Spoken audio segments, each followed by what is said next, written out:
direcionar o trabalho dentro da escola, tá? Então, eu convidei o professor Marcos Neira, a quem eu já inicialmente agradeço, né? O professor Marcos Neira foi categórico, aceitou de pronto participar da nossa atividade, né? E falar com o pessoal aqui, né, da diretoria de ensino de Jaú. E nós estendemos o convite, né, professor Marcos, professora Márcia também, nós estendemos o convite a outras diretorias. Tem pessoas aí do Brasil inteiro nos assistindo nesse momento, tá? Então eu procurei a professora Márcia, né, que abraçou também, a quem eu agradeço imensamente, porque abraçou a ideia, né? Fizemos uma parceria com a diretoria de ensino de Jaú e possibilitou aí que nós pudéssemos realizar esse momento que está começando agora, tá? Pessoal, só para encerrar a minha parte, passar a palavra para a professora Márcia, eu gostaria de pedir para que todos ficassem com os desejados ao longo da apresentação do professor Marcos.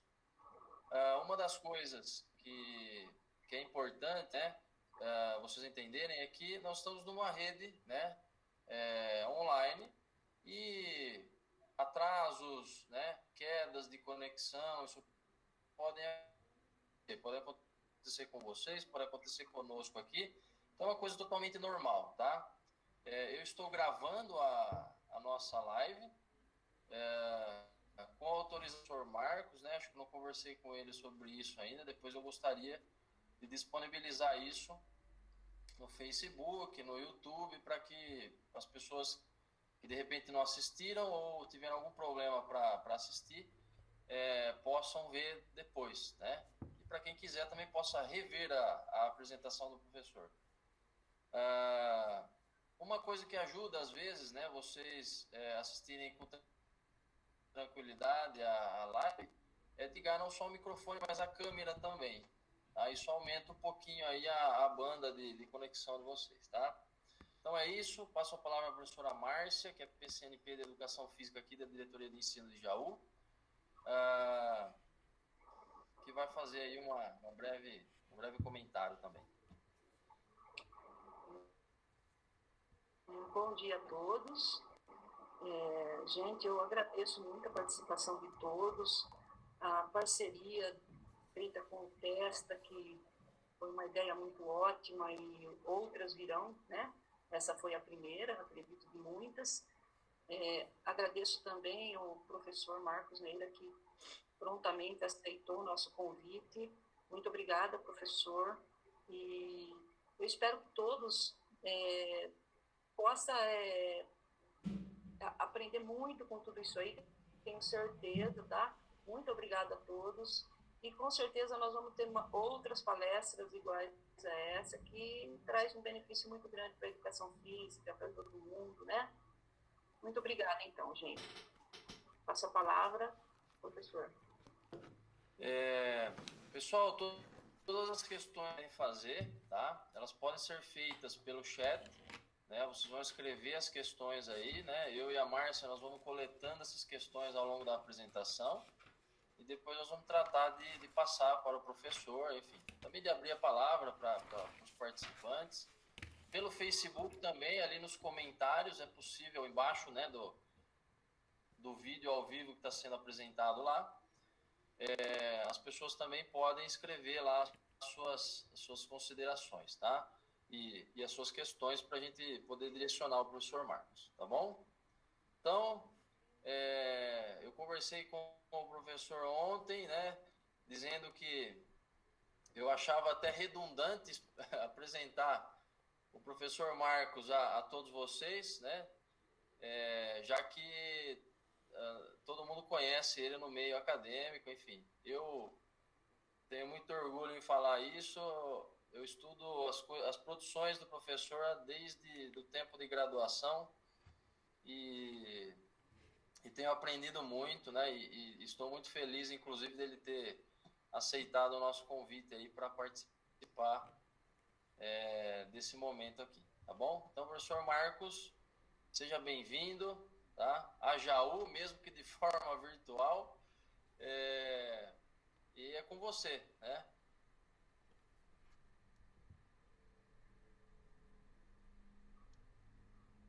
Então eu começo agradecendo o convite do professor Ademir, da professora Márcia, dizer para vocês que estou muito contente, né, com a oportunidade de dialogar com vocês e partilhar um pouco daquilo que temos feito por aqui, né? A ideia, embora ela tenha sido feita, né, o convite embora tenha sido feito de forma aberta, né, deixando a gente muito à vontade, nós pensamos em partilhar com vocês algumas ideias, mas que estão sendo colocadas em prática agora, neste momento tão triste que a sociedade brasileira está vivendo, e que nós, né, educadores e educadoras, temos, sim, né, algo a dizer, algo a mostrar, algo a contribuir, né? Assim como os nossos e as nossas colegas da área da saúde, que estão, como a gente chama, né, na linha de frente, atendendo a população diretamente. E penso que nesse momento, mais uma vez, né, os professores e professoras são chamados a uma responsabilidade grande que possuímos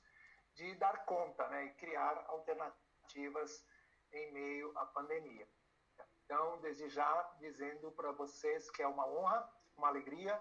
E ontem à noite, nos acertos finais, na conversa com Ademir, ele me perguntou se eu queria que ele me apresentasse. Eu disse que não, porque eu queria dizer para vocês que eu tenho um carinho especial pela rede estadual, porque foi na rede estadual que eu iniciei a minha carreira, lá em 1986. Então, se eu estivesse na rede estadual até hoje, se eu não houvesse saído, né, e feito outras coisas, né, outros caminhos, eu estaria aposentado, né? Algo que cada vez mais está distante. Desde que comecei a trabalhar até hoje, as regras já mudaram 3 vezes, né?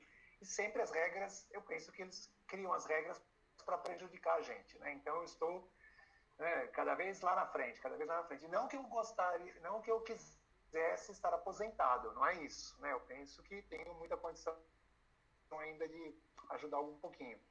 Mas eu gostaria de ter o direito de decidir, né? E eu sou de uma geração, como imagino que muitos de vocês sejam, de que os garotos da minha rua, todos nós começamos a trabalhar muito cedo, né? Então, eu e meus irmãos também começamos a trabalhar muito cedo. Então, estas regras, elas sempre prejudicam aquelas pessoas que vêm de uns estratos sociais mais prejudicados. Bom, deixando os lamentos de lado, vamos aqui ao nosso assunto. Eu vou subir uma apresentação e eu peço que o Ademir me diga como é que, se ela apareceu bem. Sim, só clicar em apresentar agora aí, né? O que eu quero saber como é que fica para vocês a apresentação.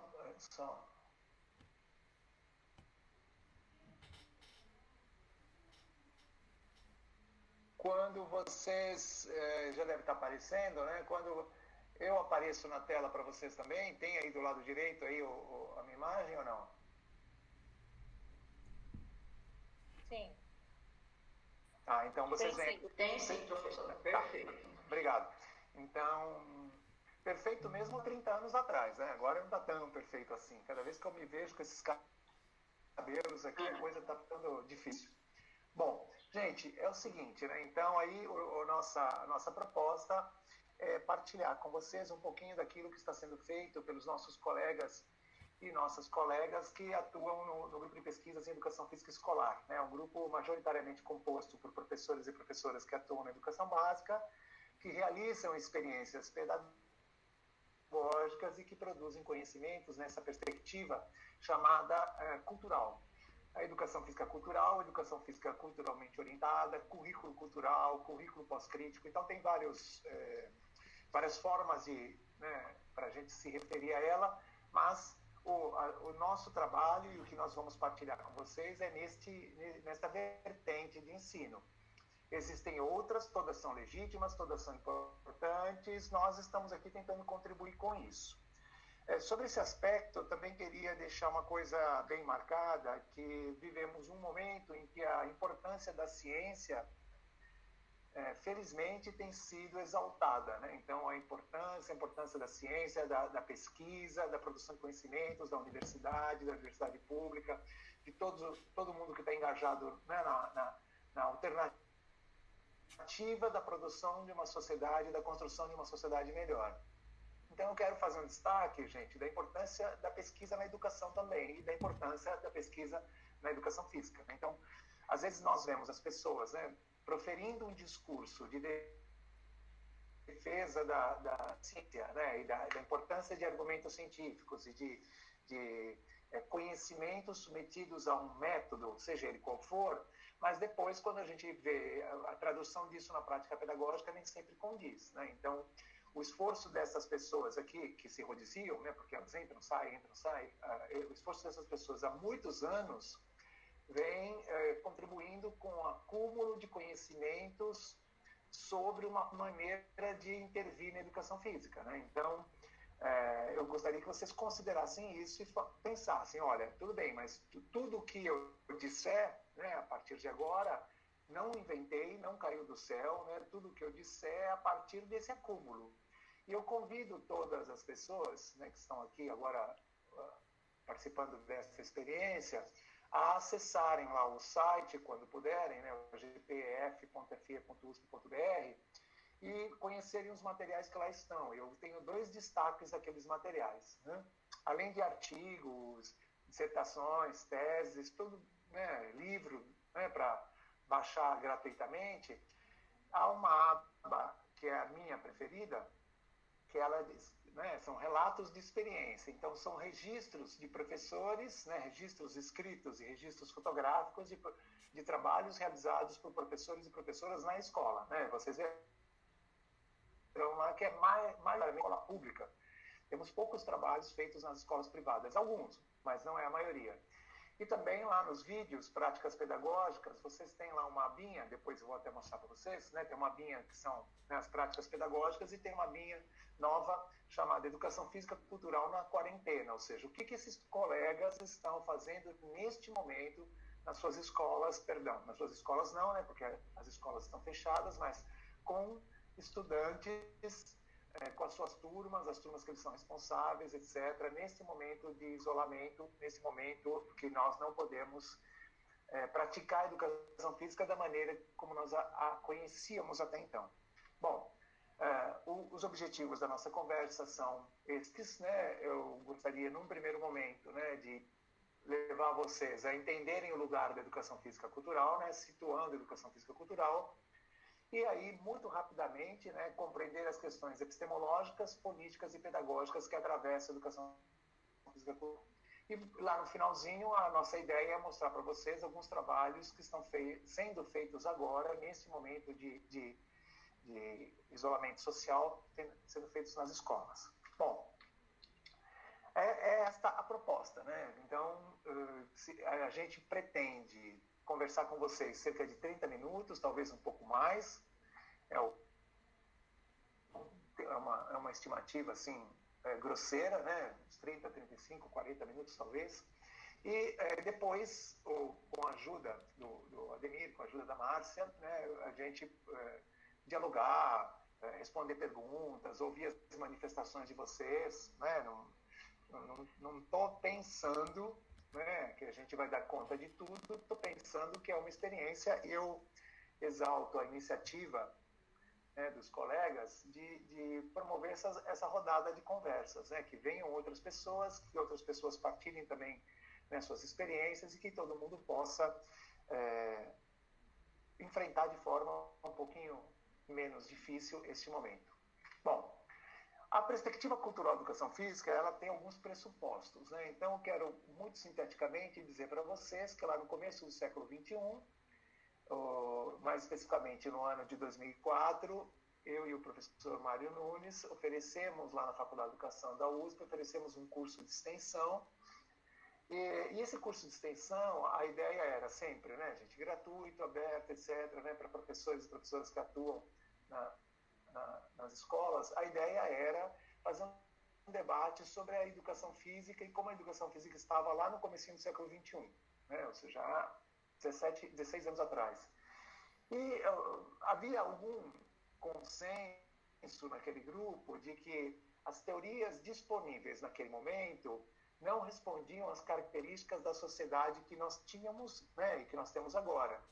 Porque a educação física, ela produziu uma série de conhecimentos muito importantes, no nosso entender, né, sempre na nossa perspectiva, ela produziu esse conjunto de conhecimentos muito importantes, e é uma produção que chega lá em meados dos anos 90, e ela se distancia demais, no nosso entender, da realidade das escolas, das pessoas, e a educação física ficou ali nesse lugar, né, com um projeto e com uma função que não respondiam às demandas.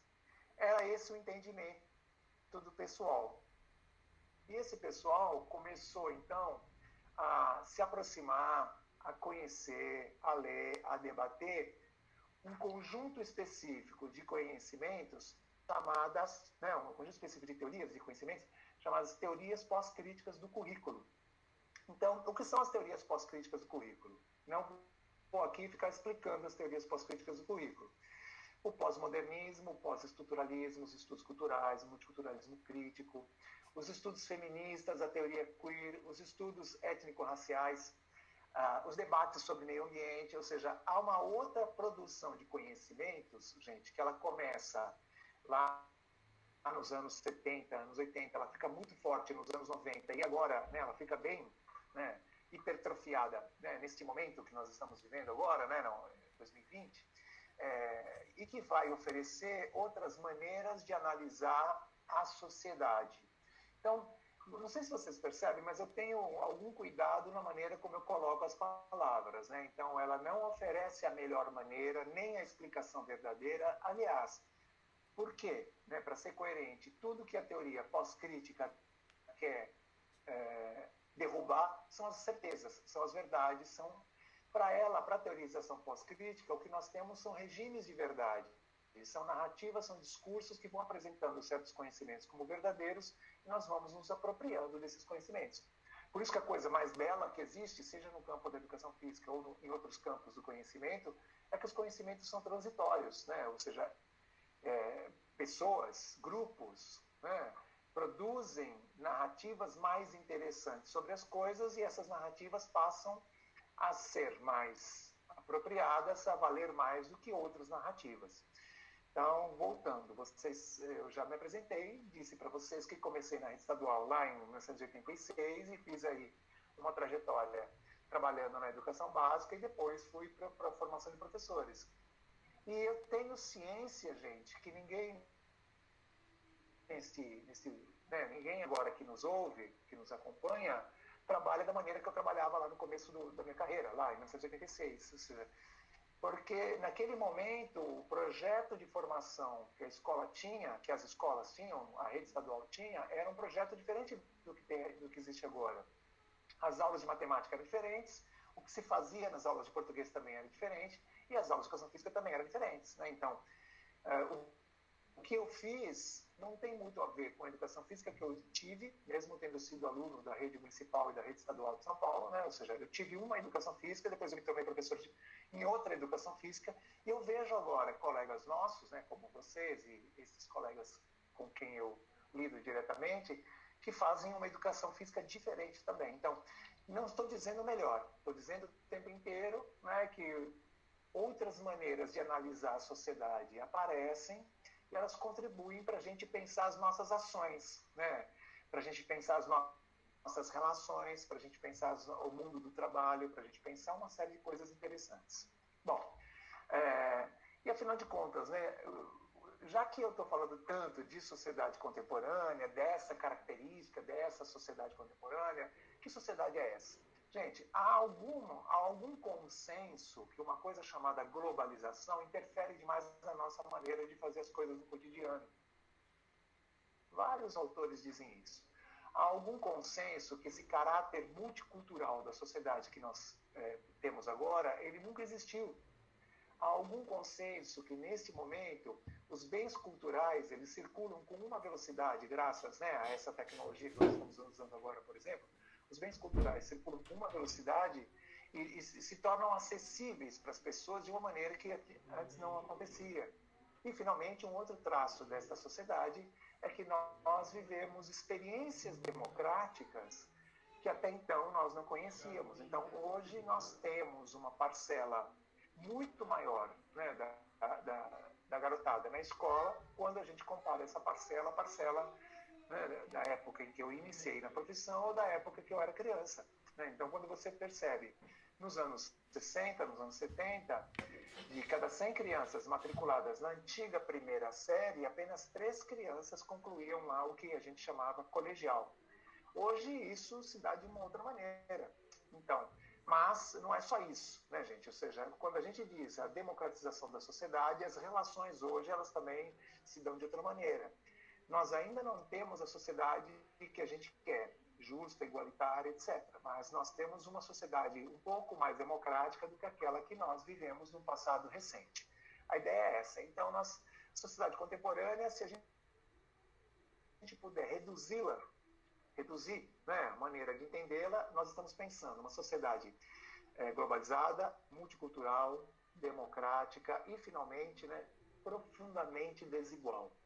Se tem algo que fica cada vez mais evidente é o caráter desigual da sociedade. Por quê? Porque agora nós temos dispositivos, mecanismos que permitem a voz de alguns setores. Não é que antes eles não se manifestavam, claro que se manifestavam. E não é que antes eles não existiam, claro que eles existiam. Mas nós vivemos um contexto de desigualdade gritante e de desconforto com a desigualdade. Né? Então agora a desigualdade consegue abalar, né, setores da intelectualidade, setores, né, da comunicação, né, consegue abalar os cientistas. Antes a desigualdade existia, mas talvez as pessoas não se interessassem tanto ou não se importassem ou achassem que era daquele jeito mesmo. Bom, e finalmente, né, um outro pressuposto do currículo cultural é que há um conjunto teórico, né, há um arcabouço, há um conjunto de referências, né, que eu já mencionei, pós-modernismo, pós-estruturalismo, estudos culturais, multiculturalismo crítico, que nos oferece ferramentas para entender essa cidade que a gente está vivendo. As teorias críticas, elas olhavam a sociedade a partir de uma certa forma de produção da desigualdade, que é a desigualdade de classe. As teorias não críticas, elas se aventavam, elas tentavam ser neutras, e quando elas influenciaram a educação, as teorias não críticas, né, elas tentavam inserir a pessoa que frequentava a escola numa chamada cultura, né, verdadeira, numa cultura de elite, numa cultura clássica, porque só teria lugar na sociedade quem partilhasse dessa cultura. As teorias críticas, elas já queriam um cidadão capaz de transformar a sociedade, mas as teorias críticas ainda estavam muito presas na modernidade e as teorias críticas ainda prometiam libertação, conscientização, superação, autonomia, algo que as teorias pós-críticas começam a abalar, a questionar, né, a no mínimo indagar. Bom, diante desses pressupostos, é importante lembrar a todos vocês, gente, que já faz bastante tempo que a educação física está na área das linguagens. Depois eu vou deixar para vocês aí, né, o endereço do canal do grupo, e nós fizemos um videozinho um tempo atrás que discute a educação física na área das linguagens, e uma imagem que eu coloquei no vídeo foi a imagem do meu boletim quando eu estava na 6ª série lá, né, na escola municipal. E lá já mostrava que educação física, lá no boletim, educação física estava na área de comunicação e expressão. Claro que o que acontecia na aula era outra coisa, mas já havia, né,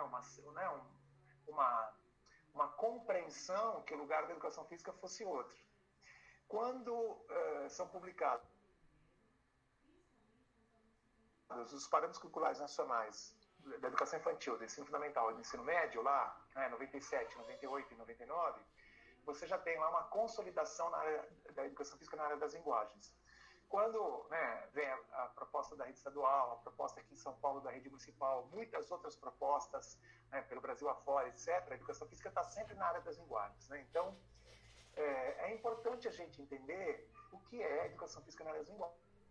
Né? E por que isso dá tanto conflito? Quando a gente entende a educação física a partir da ótica da área da saúde, ela não está na área das linguagens, a concepção é outra, a intervenção é outra. Então, se o professor, né, ele atua também numa academia, se o professor atua também no treinamento esportivo, se o professor atua na profilaxia, se atua na prevenção, se atua numa clínica, esse professor faz um trabalho que é importante, que é digno, etc., mas que não tem a ver com o que a gente está falando agora. Então, a educação física está na área das linguagens, gente, no campo da educação escolar. Então, a legislação, as diretrizes curriculares nacionais da educação básica situam a educação física na área das linguagens. A Base Nacional Comum Curricular situa a educação física na área das linguagens. E aí, as teorias pós-críticas têm alguma coisa a dizer. Por quê? Porque as teorias pós-críticas, elas atribuem um valor importante à questão da linguagem.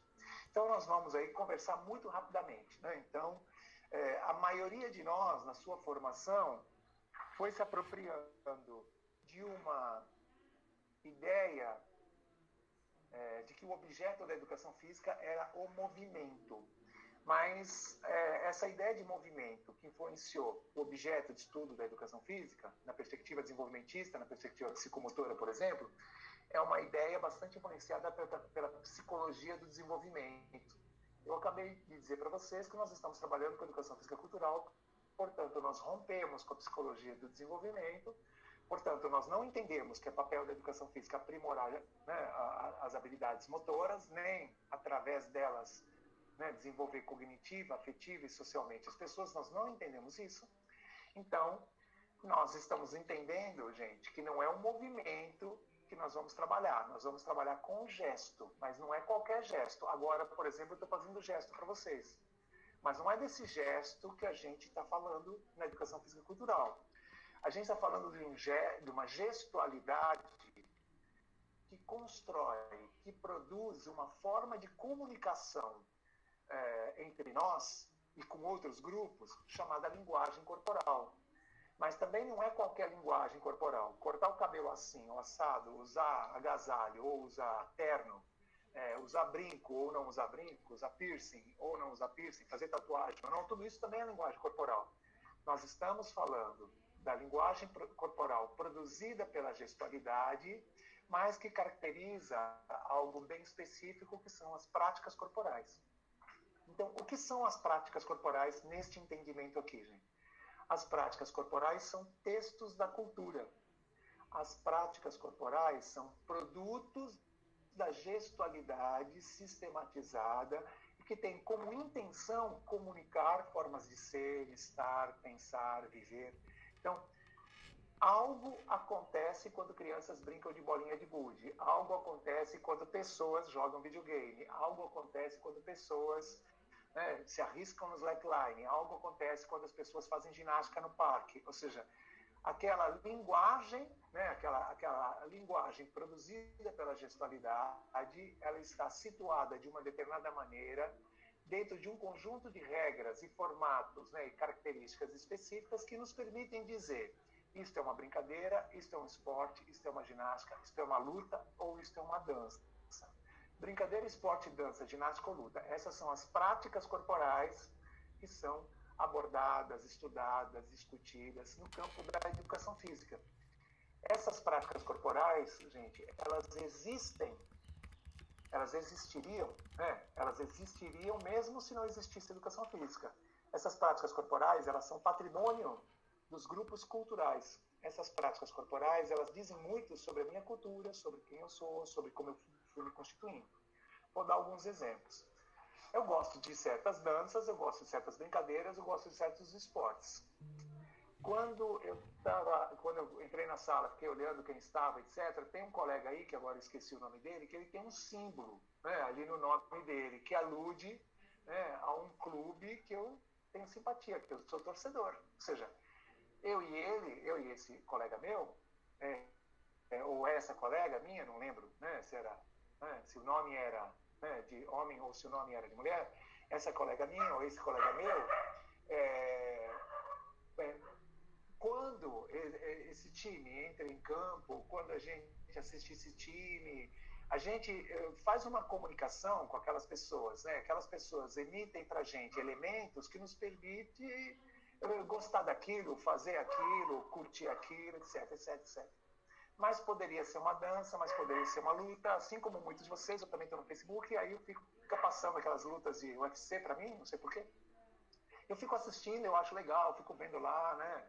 E aí eu lembro como isso começou, como isso já foi diferente, como quando começou, né, essa modalidade, quando ela começa lá atrás, de outro formato, ela era uma prática marginalizada. E hoje esses caras ganham milhões, e hoje esses caras têm treinadores super, né, competentes, e hoje esses caras são galãs de novela, né, são celebridades, entenderam? Ou seja, é interessante a gente perceber, gente, como essas práticas corporais, como esses textos da cultura, como eles são lidos pelas pessoas, como eles comunicam coisas para as pessoas, como eles querem dizer coisas para as pessoas. Mas as pessoas, quando praticam uma dança, uma luta, uma ginástica, um esporte, elas também vão se constituindo sujeitos a partir daquelas coisas. Então, eu também sou as brincadeiras que eu brinquei, que eu brinco, as danças que eu dancei, que eu danço, os esportes que eu pratiquei, as ginásticas que eu fiz, as lutas que eu fiz, eu também sou tudo isso. E no sentido também de apreciar, né? Então, eu também participo de uma produção gestual, eu também participo de uma prática corporal, melhor dizendo, na medida em que eu aprecio essa prática corporal, eu leio o que está acontecendo e atribuo significados àquilo que está acontecendo. O que eu acabei de dizer, gente, é muito importante para a gente pensar o que é a educação funcionária das linguagens, né? E para a gente tentar um mínimo de coerência. Então, vocês podem ver aí, né? Todas essas imagens estão com as fontes aí, foram retiradas de jornais, né? Ou seja, nós retiramos essas imagens de jornais, claro, jornais da internet. Ou seja, são práticas corporais que acontecem no parque, que acontecem na praça, né? Que acontecem na rua. As pessoas, elas se tornam sujeitos também em meio a essas práticas corporais. Elas são ou representantes da dança, ou praticantes da dança, ou do esporte, aqui o pessoal com esse voleibol, né, de idosos, ou de uma brincadeira de corda na rua, ou de exercícios ginásticos no parque né, com equipamento para pessoas com deficiência, ou numa roda de capoeira, né? Essas pessoas, elas também vão se subjetivando e acessando um conhecimento que é bem específico durante essas práticas corporais. Mas se eu conversar com vocês, né, se eu fosse lá e conversasse com essas crianças que estão pulando corda, como é que é essa brincadeira? É foguinho, não é foguinho? É com quem você pretende se casar? É um desafio? É um aumenta, sei lá o que essa criança está fazendo? Ou seja, se eu conversasse com elas, eu saberia mais sobre elas e sobre a relação delas com a brincadeira.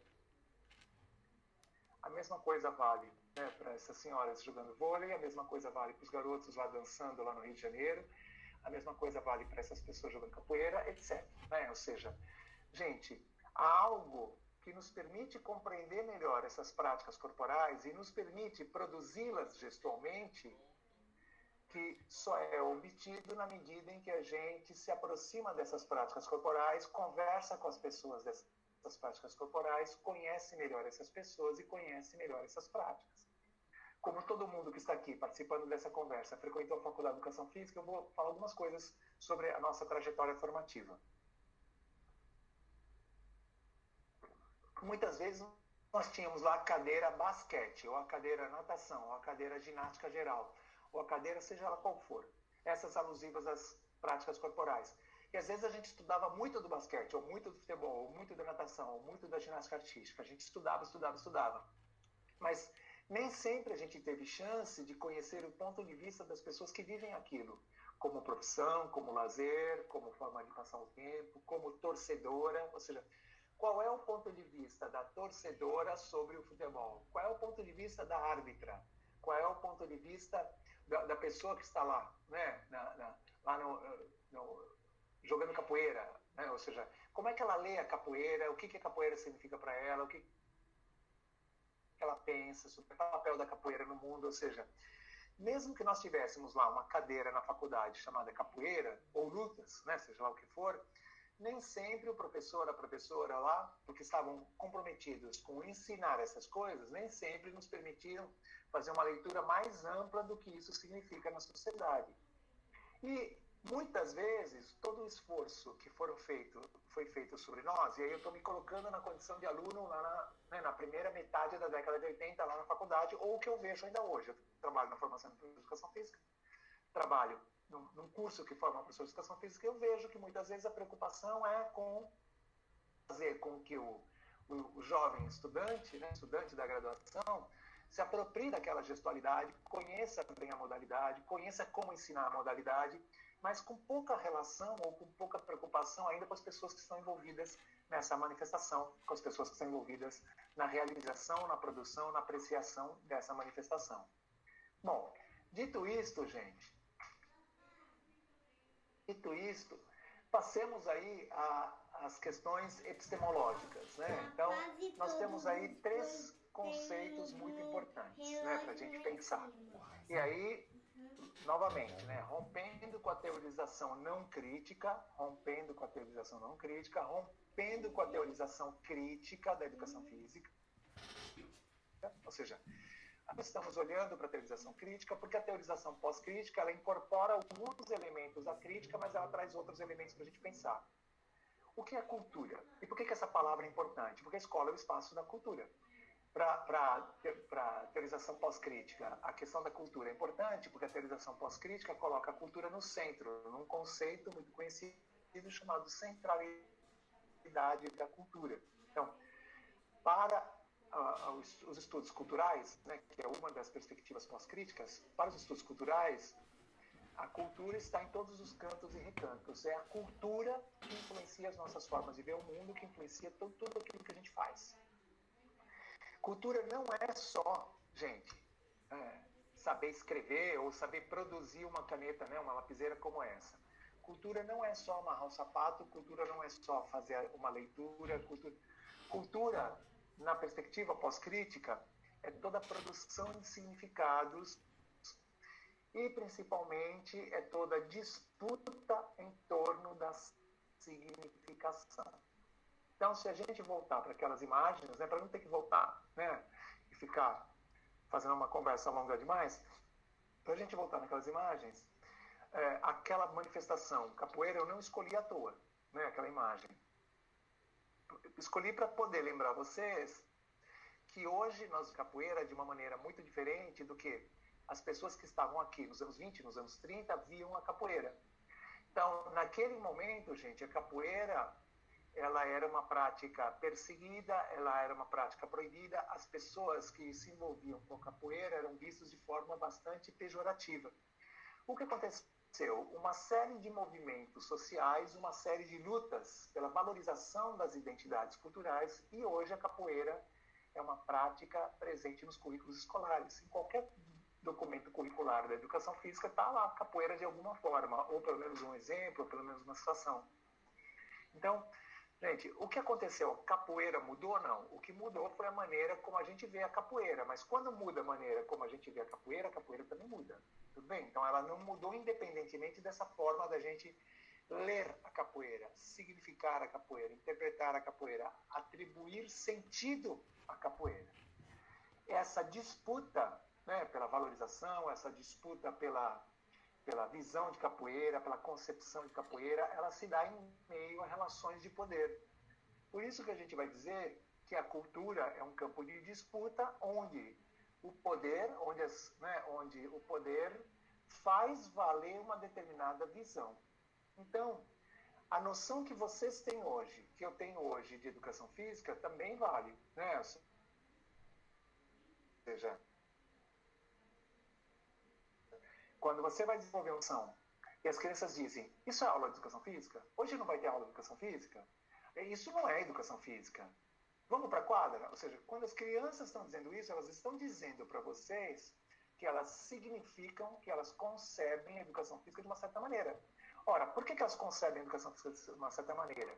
Através de toda uma produção discursiva, de toda uma narrativa que situou a educação física como uma coisa que as pessoas gostam, uma coisa que é legal, uma coisa que as pessoas correm, uma coisa que as pessoas suam, uma coisa que tem exercício. Então, essa narrativa de educação física atribui um sentido para a educação física. Quando vocês começam a ver isso que a gente está fazendo aqui com vocês, esse sentido de educação física, né, os significados que vocês atribuem à educação física, começa a sofrer abalo, começa a entrar em choque. E muita gente, eu tenho colegas que dizem, isso que você faz aí não é educação física. Por quê? Porque concebem educação física a partir de uma certa ideia do que vem a ser essa área, né, esse campo de intervenção, esse conhecimento. Então, cultura, na perspectiva pós-crítica, é um campo de disputa, um campo de luta. Duas crianças brincando, elas estão em disputa de significado. Neste momento, nós estamos aqui, né, colocando os significados em circulação, vocês são sujeitos da cultura, vocês estão nesses significados. Então, isso aqui também é uma disputa de significado. Aqui nós estamos produzindo cultura, todos nós. Linguagem, na perspectiva pós-crítica, ela deixa de ter aquela função representacional, né? Ou seja, a linguagem que representa as coisas do mundo, e ela passa a ser entendida como uma forma de produção das coisas do mundo. Então, aqui eu estou situado num campo específico chamado pós-estruturalismo, que vai entender que o que eu penso hoje sobre educação física é resultado dos discursos, né, ou seja, da produção discursiva que eu acessei sobre educação física. O que eu penso hoje sobre trabalho, sobre doença, sobre médico, sobre automóvel, sobre futebol, sobre amor, sobre relações comerciais, ou seja, sobre todas as práticas sociais, sobre família, ou seja, é resultado de um acesso a maneiras de explicar aquelas coisas. Como eu sou sujeito da cultura, eu vou vou incorporando essas coisas, negando algumas, aceitando outras. E finalmente, né, gente, as teorias não críticas e as teorias críticas, elas contribuíram muito para uma ideia de conhecimento como sendo uma explicação definitiva, uma explicação construída a partir de um certo método, uma explicação verdadeira, uma explicação melhor. Na perspectiva, nós estamos trabalhando com uma ideia de conhecimento como resultado dessas relações de poder, como resultado dos encontros. Então, isto que está acontecendo aqui agora é conhecimento. Né? Ou seja, nós, sujeitos da cultura, em encontro, conversando sobre alguma coisa, essa coisa que está circulando entre nós é conhecimento. Quando você começa a desenvolver uma atividade lá com as crianças, e uma criança diz assim, olha, mas eu também sei fazer de um outro jeito, eu posso mostrar como eu sei fazer? Aquilo que a criança está fazendo, gente, aquilo é conhecimento que é colocado em circulação. Se tem uma criança chorando porque outra xingou, porque a outra disse que ela não podia participar, ou que deveria participar, e não podia participar por causa disso, por causa daquilo, porque ela está errada, ou porque ela é assim, porque ela é assada, aquilo que a criança está enunciando, mesmo que seja uma questão ruim, negativa, que maltrate, aquilo também é um conhecimento que está sendo ali manifestado. Então, gente, cuidado, né? Se eu comecei a nossa conversa aqui valorizando o conhecimento científico, o que o conhecimento científico tem diferente do conhecimento popular? O conhecimento científico foi, e eu peço desculpas, né, porque aqui em casa tem cachorro e sempre que passa alguém na rua,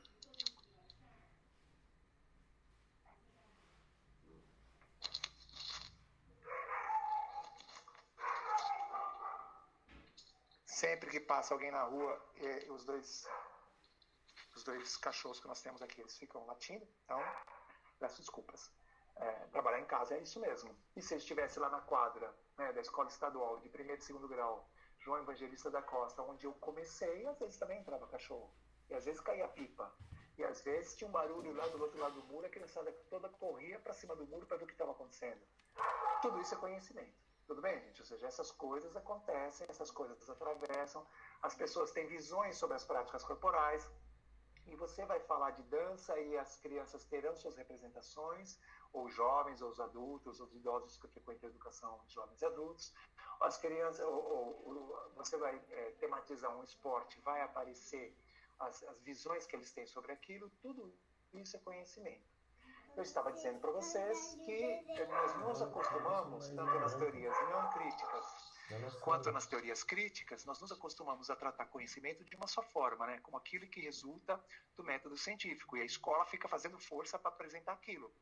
Nós estamos dizendo, né, que o que diferencia uma coisa da outra é que o método científico, o conhecimento científico é submetido a um método e é avaliado por uma comunidade de pares, o que é muito importante.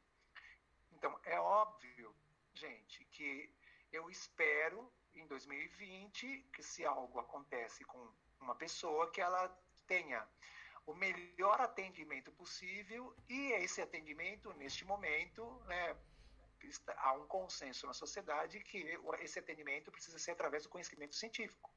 Mesma coisa vale para a educação física. Então, eu espero, né, meu filho já é adulto, quem sabe daqui a pouco eu tenha neto, né, eu espero que um netinho, uma netinha, quando ele chegar a vez dele ir para a escola, que o professor que estiver lá, né, ou seja, desenvolva suas experiências pedagógicas a partir de conhecimentos científicos, certo? Mas o conteúdo das aulas não é só conhecimento científico. O conteúdo das aulas também é resultado de outros tipos de conhecimento. Quando nós pensamos no futebol, quando nós pensamos na capoeira, quando nós pensamos em pipa, quando nós pensamos nas brincadeiras que as crianças fazem, há um monte de conhecimentos que estão circulando que não são só conhecimentos científicos. Também são conhecimentos de outros tipos, né? Conhecimentos populares, conhecimentos às vezes místicos, às vezes conhecimentos do senso comum, né? Ou seja, tem vários tipos de conhecimento, e essa perspectiva pós-crítica, ela reconhece a existência desses conhecimentos. Tudo bem? Mas a escola é uma instituição da modernidade. A gente deseja que todas as pessoas que trabalham na escola tenham frequentado um espaço chamado ensino superior, e o ensino superior é o lugar do conhecimento científico. Tudo bem? Então, não dá para a gente entender uma intervenção pedagógica se não for influenciada pela narrativa científica. Não dá para entender. Ou seja, uma professora que está alfabetizando, gente, ela alfabetiza a partir de determinadas concepções que estão, naquele momento histórico, consolidadas pela ciência. Ciência da educação, e o professor de educação física também. Tudo bem? O professor de geografia também, e o professor de matemática também. Só para a gente lembrar de fazer esses detalhes, né? Porque outro dia perguntaram, então quer dizer que a Terra plana também tem que ensinar na escola? Não é isso que eu estou falando, né, gente? Ou seja, esta concepção já foi derrubada pelo conhecimento científico há muito tempo, né? Então, essa perspectiva negacionista está longe disso aqui. Agora, numa prática corporal, acontecem várias coisas, tem vários segredos, vários trejeitos, várias formas de fazer, que o conhecimento científico ainda não se dedicou, etc. Agora, se você me disser, Marcos, e se o professor estiver trabalhando com a história do futebol? Opa, então aqui não tem senso comum, né? Porque já existe acúmulo de conhecimento que nos permite apresentar para as crianças lá do 8º ano, né, para os jovenzinhos do 8º ano, várias histórias do futebol, várias histórias do skate, e sempre produzidas, várias histórias da capoeira. Tudo isso está disponível. Tudo bem? Bom, e finalmente, né, gente, todas essas ideias aqui, vamos dizer, o que é cultura corporal? E a perspectiva cultural da educação física não trabalha, gente, não trabalha com a expressão cultura corporal de movimento. Se você pega a produção recente dessa perspectiva, estão sempre trabalhando com a ideia de cultura corporal. Por quê? Cultura corporal é toda a produção discursiva, verbal ou não verbal, referente às práticas corporais. Vamos lá? Então, conhecer os hinos dos clubes de futebol lá da sua cidade, isso faz parte da cultura corporal. Isso não caberia na cultura corporal de movimento.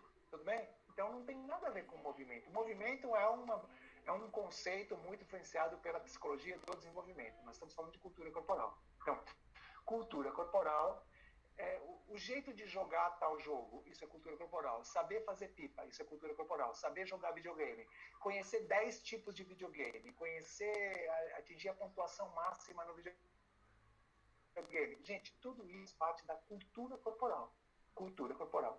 Tudo bem? Então, nós estamos trabalhando com um conceito de cultura corporal que é diferente, né, do conceito da teorização crítica, que traz essa ideia, né, para a literatura da área.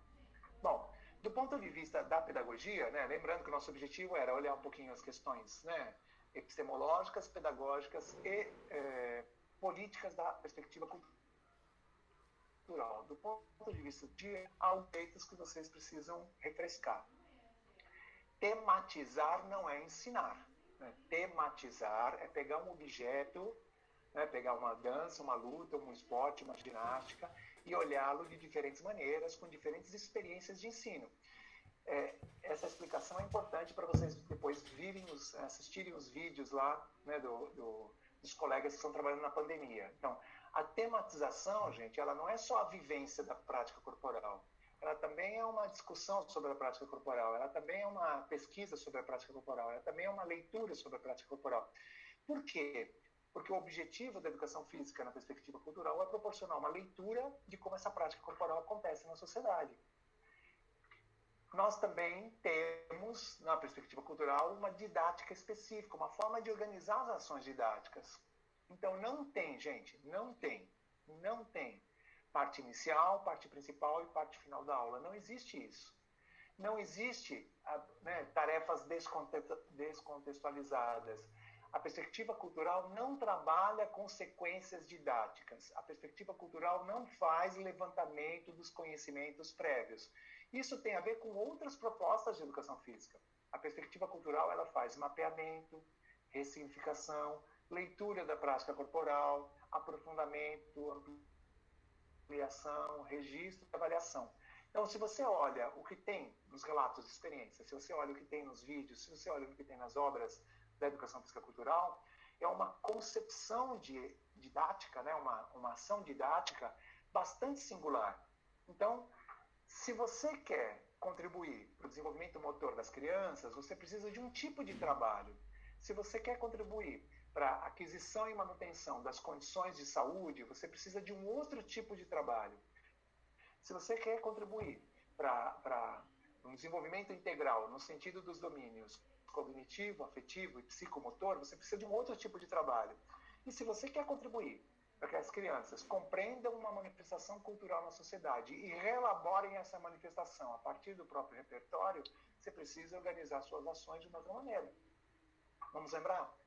Naquela turma tem duas crianças com deficiência, naquela turma tem jovem de liberdade assistida, naquela turma tem dois irmãos lá, né, que acabaram, um está numa sala, outro está na outra, mas que tiveram um final de semana terrível, que tiveram uma briga danada em casa e a criança está muito louca lá na escola. Ou seja, gente, a educação física e cultural olha para essas pessoas que estão na escola, né? Por isso que todas as pesquisas são feitas na escola. E a produção de conhecimentos não é na universidade, é a partir do que é feito na escola. Então, essa didática específica não é invenção metodológica a partir do que seria ideal, é o que tem sido feito, do que tem sido realizado e experimentado. E, finalmente, né, gente, se por um lado, tematização e problematização são uns conceitos bem presentes na literatura, graças principalmente à contribuição do professor Paulo Freire, quando você estuda as obras da educação física e cultural, você vai percebendo que essas noções freirianas elas são reorganizadas, reelaboradas a partir da teorização pós-crítica. Então, a problematização na perspectiva cultural da educação física, ela é uma preocupação com a desnaturalização de determinadas representações sobre as práticas corporais. Menina não faz isso. Opa, vamos problematizar essa representação? A desconstrução já é outra coisa. A desconstrução é ajudar as crianças a entenderem por que elas pensam dessa maneira. Nada está à toa no mundo. Ao invés de você chegar lá, ou seja, todo mundo que é professor, entre o final do século XX e começo do século XXI, viveu o que eu vou dizer agora. Você vai trabalhar com dança, algumas crianças dizem que não vão fazer porque a religião não permite. Alguns professores falam, então fica ali sentado. Né? Alguns professores falam, não, tem que fazer porque está na escola. Alguns professores fazem uma discussão, uma conversa, uma atividade, etc., que ajudam as crianças a entenderem por que alguns grupos pensam assim, essa que pensa assim. E nem é a família da criança que pensa assim. É porque determinados espaços sociais pensam certas coisas sobre as danças, pensam certas coisas sobre as lutas. Então, a desconstrução, gente, não é destruição. A desconstrução não é problematização. A desconstrução é um exercício didático que a gente faz para ajudar as pessoas a entenderem qual foi o caminho que a cultura fez para construir uma certa ideia de uma certa maneira. Na segunda-feira eu estava com os meus alunos e eu fiz uma pergunta para eles, né? Desde quando existe cartão amarelo e cartão vermelho no futebol de campo, né? Aí várias conjecturas, né?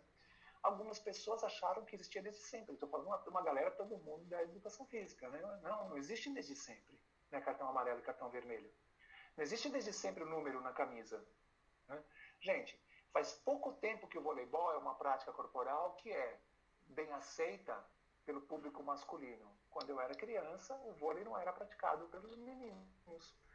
Tudo bem? Então, só para a gente entender como essas coisas são interessantes, né? No curso superior que eu fiz, não tinha a cadeira de futebol, porque a instituição entendia que futebol todo mundo aprendia na rua.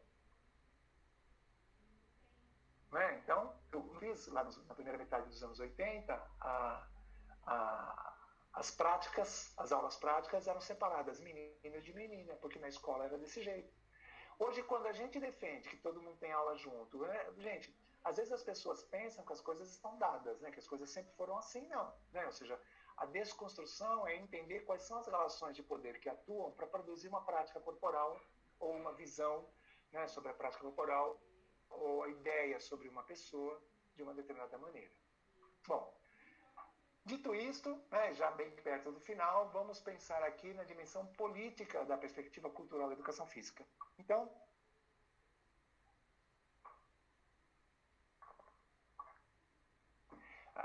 os trabalhos feitos no campo têm mostrado que o professor e a professora que trabalham na perspectiva cultural, eles trabalham a partir de certos princípios ético-políticos, que não vem aqui, né, não é o caso de ficar aqui detalhando isso, mas vocês encontram na literatura. Justiça curricular, descolonização do currículo, ancoragem social dos conhecimentos, reconhecer a cultura corporal da comunidade, articulação com o projeto político-pedagógico, favorecer a enunciação dos saberes discentes. Então, há determinados princípios que orientam o professor, assim como o currículo desenvolvimentista tem princípios, assim como o currículo crítico tem princípios, assim como o currículo psicomotor tem princípios, assim como a base nacional tem princípios, a perspectiva ético-política, a perspectiva cultural, ela também tem princípios ético-políticos que estão influenciando o professor na definição das práticas corporais e na maneira de conduzi-las. Esta perspectiva de educação física, né, a educação física cultural, ela tem um compromisso com a valorização das diferenças. Gente, você tem outras concepções de educação física que perseguem as identidades, né? Ou seja, jogar bem, ser magro, ser saudável, ser ágil, ser hábil. Ou seja, é uma perseguição, jogar bem futebol, jogar bem voleibol. São manifestações euro-estadunidenses, né? Então, manifestações do hemisfério norte. Quando o professor trabalha com capoeira, quando o professor trabalha com futebol feminino, quando o professor trabalha com as brincadeiras do bairro, quando o professor faz esse tipo de trabalho, o professor está reconhecendo que aquelas comunidades produzem conhecimentos e que esses conhecimentos têm que estar no currículo. Então, esse professor está trabalhando a favor das diferenças, da valorização das diferenças. Então, é uma pedagogia, gente, que tem um compromisso político, de formar sujeitos solidários. Por isso que ela é comprometida, e por isso que ela valoriza, e por isso que ela trabalha a partir das diferenças.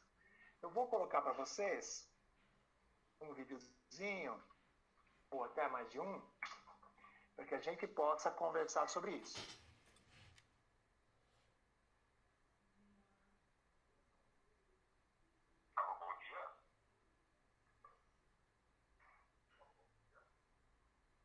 Um minuto, por favor. Então, vocês estão aqui no site, vocês viram aqui os vídeos. Educação Física Cultural na Quarentena. Imagino que vocês estejam vendo, né?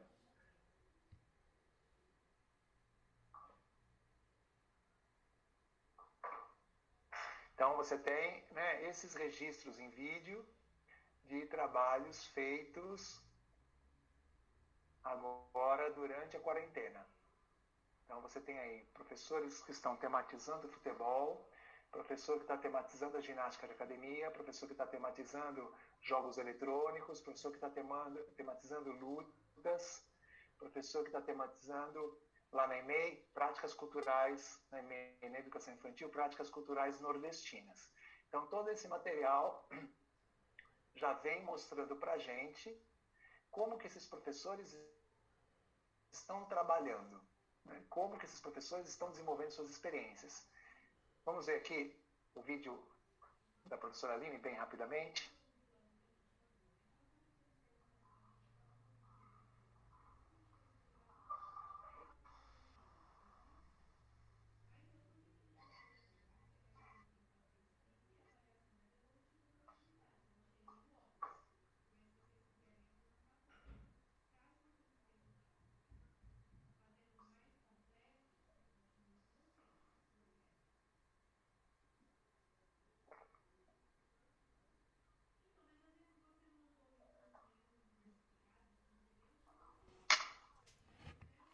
Está acontecendo alguma coisa que não está carregando bem.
Professor Marcos, nós não estamos ouvindo o som do vídeo.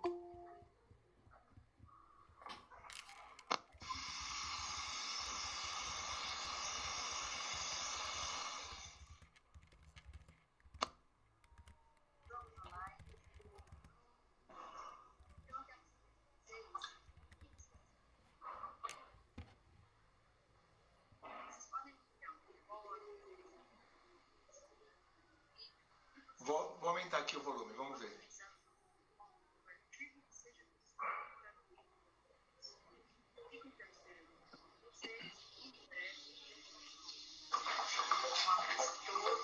E não se esqueça, se puder, fiquem em casa. Vou voltar aqui na parte mais importante, vamos ver. E vamos pensar agora nas brincadeiras simples de fazer nesse período de quarentena. Jogos de tabuleiro, cartas, mímicas, videogame, jogos online e muitas outras coisas. Então eu quero saber de vocês o que vocês estão fazendo e do que vocês estão brincando. Vocês podem me enviar uma foto, um desenho, alguma coisa escrita, um vídeo, o que vocês quiserem. Vamos pensar os nossos encontros a partir do que seja possível para todos e todas. Fico então esperando o retorno de vocês e em breve eu coloco uma outra postagem. Um abraço a todos e todas e não se esqueça, se puder, fiquem em casa. Muito bem. Aí, Ademir, vocês me ouvem? Sim, perfeito. Ótimo.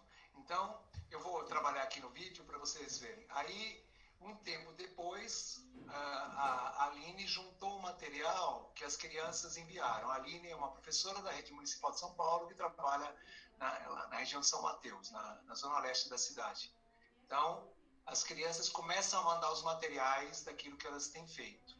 E a Aline fez aqui uma compilação rápida. Eu não vou passar o vídeo inteiro, mas só para vocês terem uma ideia.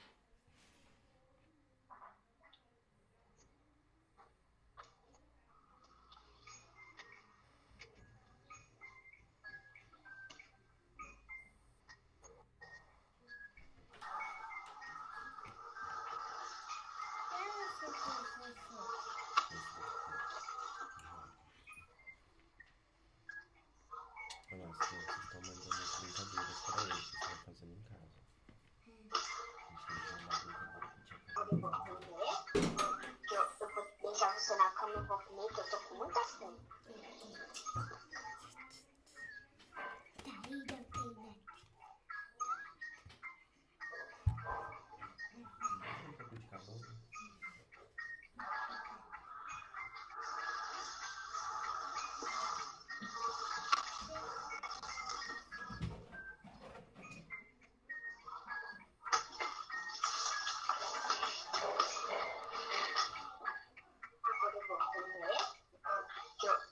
sentar você na cama, eu vou comer, que eu tô com muita fome.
A professora Aline dá continuidade a esse trabalho, as outras turmas também mandam materiais, né? Então vocês têm aqui a continuidade desse trabalho.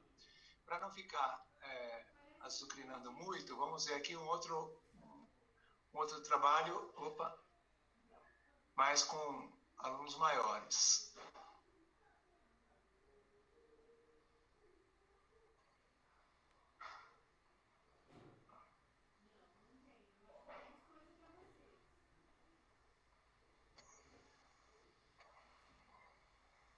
Olá, meu nome é Flávio, professor de MS Maria Rita, e vim aqui para fazer uma conversa com vocês sobre aquilo que é do nosso ofício, as aulas de educação física. Se você ainda não acessou, acesse o vídeo do professor Felipe, muito bom, importante, porque aqui a gente vai dar uma esticada na conversa que ele iniciou. Antes de começar o tema, fique em casa, não esqueça, se precisar sair, use máscara, lave as mãos. Aqui que nós estamos estudando futebol, lá no ano de 2019, ano passado, nós estudamos as danças, nós estudamos as práticas de skate, bicicleta, patins. Foram encontros maravilhosos, discussões, vivências super potentes, muito bacana. Caminhando no final do ano, a gente deu uma virada. Fomos estudar o futebol. Escolhemos o futebol porque nós ainda não tínhamos tratado o esporte. E o esporte acontece de uma maneira muito forte na comunidade.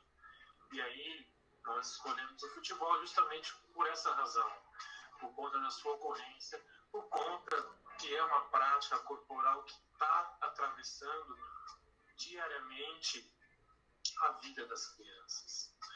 Então, no ano de 2019, o calendário ficou muito atropelado. E aí deixamos de discutir coisas fundamentais para o momento. Então, o ano de 2020 se inicia com a gente tentando, de alguma forma, dar continuidade àquilo que foi iniciado no ano passado.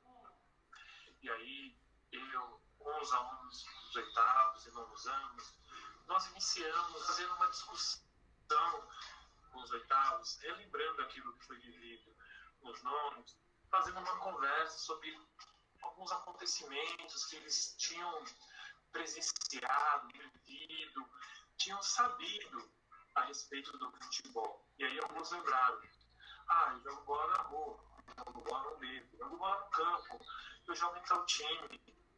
No ano passado, o meu time foi campeão no campeonato. Lembraram as vivências em casa, com o irmão, com a irmã, na rua, enfim, foram vários acontecimentos. Lembraram sobre o futebol profissional, que jogadores ganham milhões e milhões.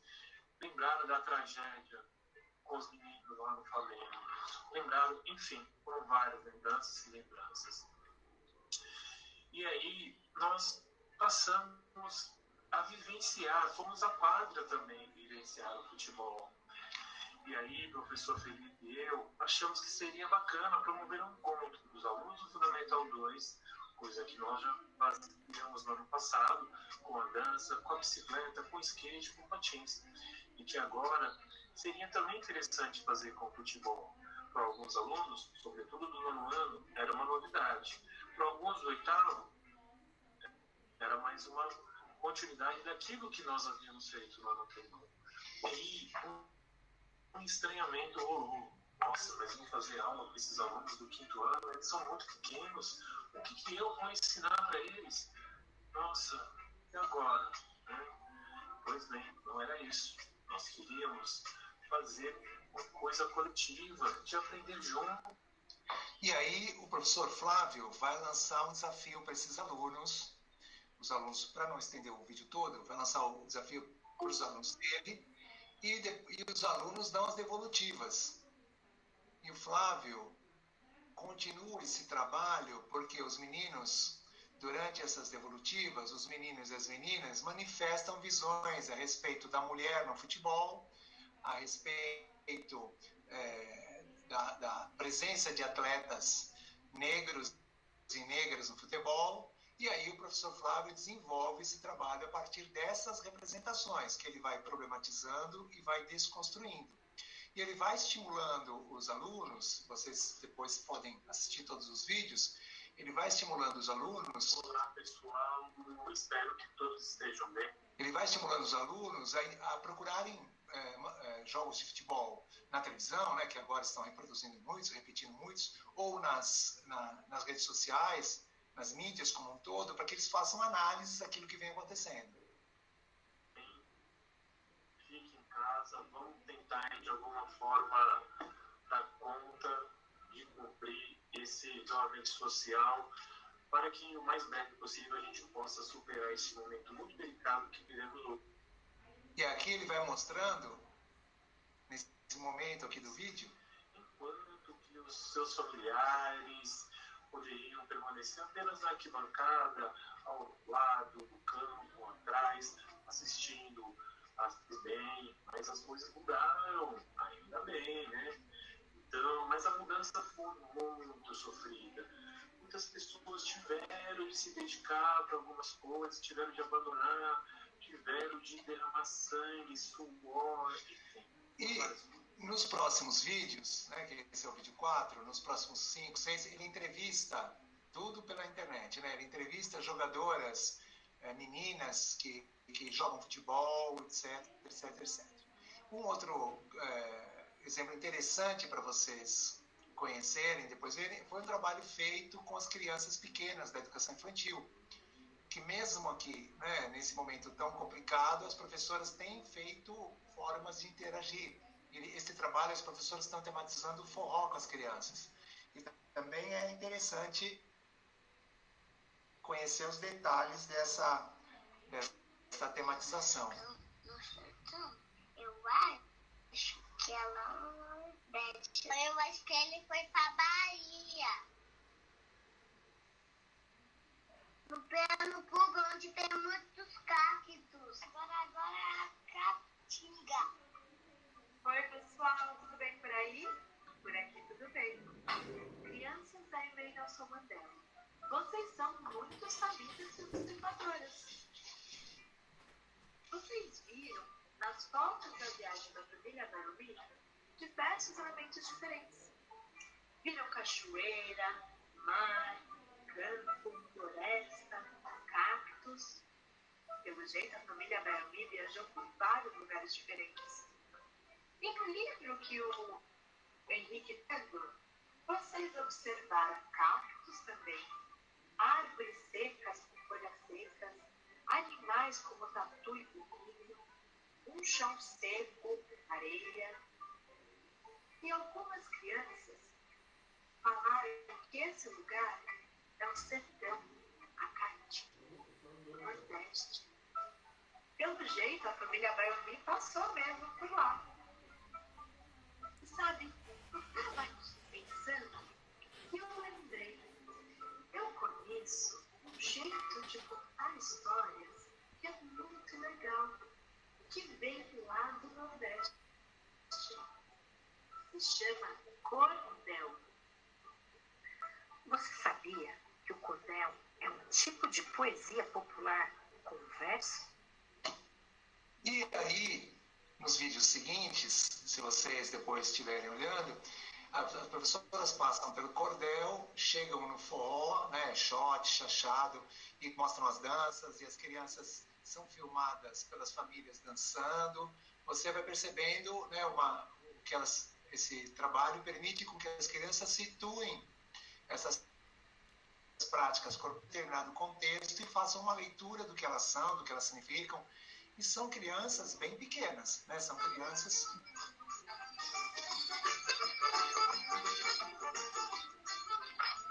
Oi, professora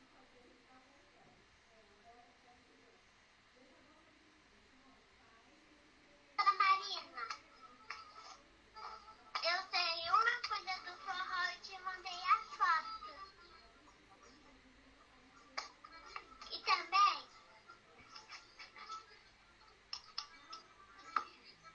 o forró é uma música bem legal que canta na festa junina.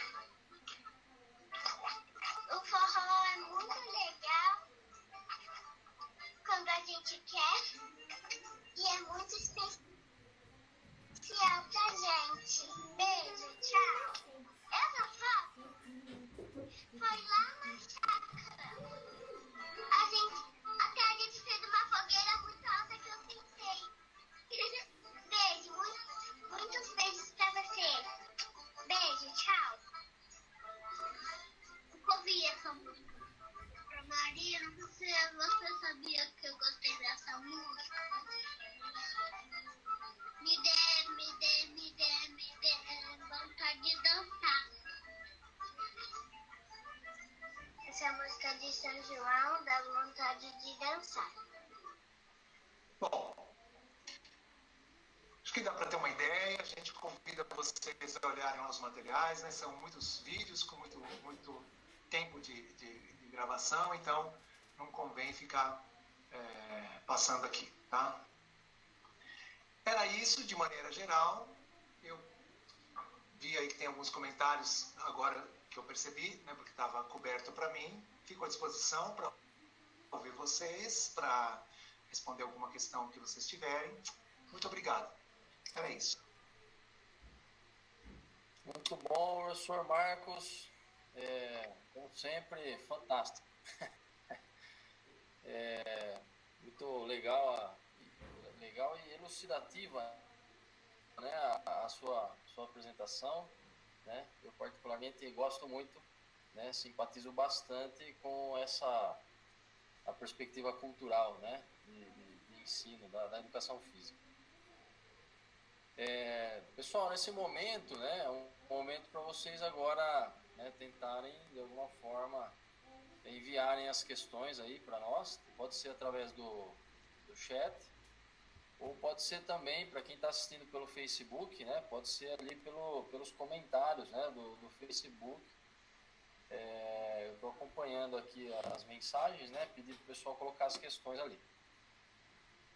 Enquanto o pessoal, né, vai pensando de repente e começa aí a aproveitar esse momento, né, para fazer as perguntas aí para o professor Marcos, primeira coisa que apareceu para mim aqui, professor, a professora Gislaine, nós tivemos uma queda na conexão lá no Facebook, e acho que foi exatamente no momento que você estava explicando o que aconteceu com o boletim da quarta série. E ela ficou bastante curiosa com isso e pediu para perguntar se você poderia explicar de novo, né, o que aconteceu quando chegou o boletim da quarta série.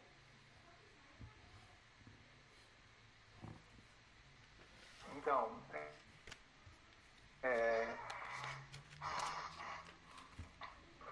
Gislaine, é o seguinte, você vê em alguma literatura da educação física a ideia de que a educação física ela passa a fazer parte da área das linguagens a partir de 1997, 98, 99, com a publicação dos Padrões Culturais Nacionais.